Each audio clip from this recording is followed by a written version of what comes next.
कीमा fry 1 kilo कीमा घेतला, कोथिंबीर घेतली 1 जुडी आणि 4 कांदे, टमॅटो 2 आणि छान असे कापून घ्यायचे. मस्त बारीक बारीक करायचं. पॅनमध्ये धणे घातले 2 चमचे, 2 चमचे जिरे घातले आणि 1 चम्मच 6 जिरे आणि 4-5 लवंग घातल्या, 2-3 वेलची घातल्या आणि खसखस घातली 1 चमचा. आता त्याला छान परतून घ्यायचं. छान मस्त त्यांचा कलर चेंज होईपर्यंत परतून घ्यायचं, जळू द्यायचं नाही, व्यवस्थित छान परतून घ्यायचं. आणि आता ते काढल्यानंतर त्याचमध्ये पॅनमध्ये 2 चमचे तेल टाकायचे.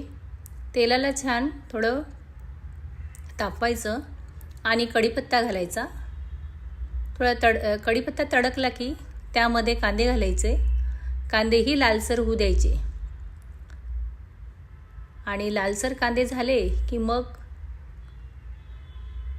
परतून घेतल्यानंतर थोडे तेलामध्ये होऊ द्यायचे कांदे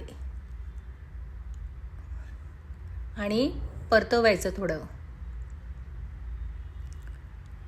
आणि नंतर त्यामध्ये आपण थोडे लालसर झाल्यानंतर त्यामध्ये टमॅटो घालू. पूर्ण टोमॅटो घालून घ्यायचं आणि कांदे आणि टमॅटो एकसारखं मिक्स झालं पाहिजे आणि एकजीव झालं पाहिजे छान. दोघांचा असं मसाला हा नरम झालेला पाहिजे.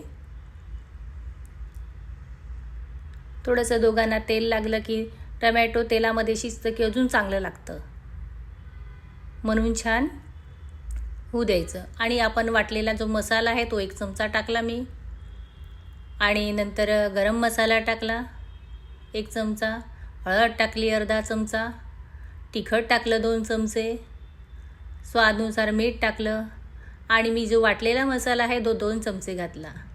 आणि थोडी कोथिंबीर घालायची नाही, मस्त खमंग असं वास येतो. छान असं भाजायचं,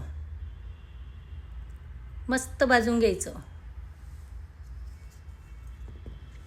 छान असं भाजून घेतलं की तेलामध्ये होऊ द्यायचं मस्त मसाला आणि अशी भाजी छान होते की तुम्हाला पण करावंसं आणि खावंसं वाटेल. आता त्यामध्ये खिमा ओतायचा आणि खिमा मस्त छान परतवायचा. परतला की मस्त त्यामध्ये छान वर तेल सुटतं खिम्याला. खिमा तुम्ही पावासोबत खाऊ शकता, चपातीसोबत खाऊ शकता, रोल करून खाऊ शकता, कसंही खाऊ शकता, पण टेस्टीच लागतं.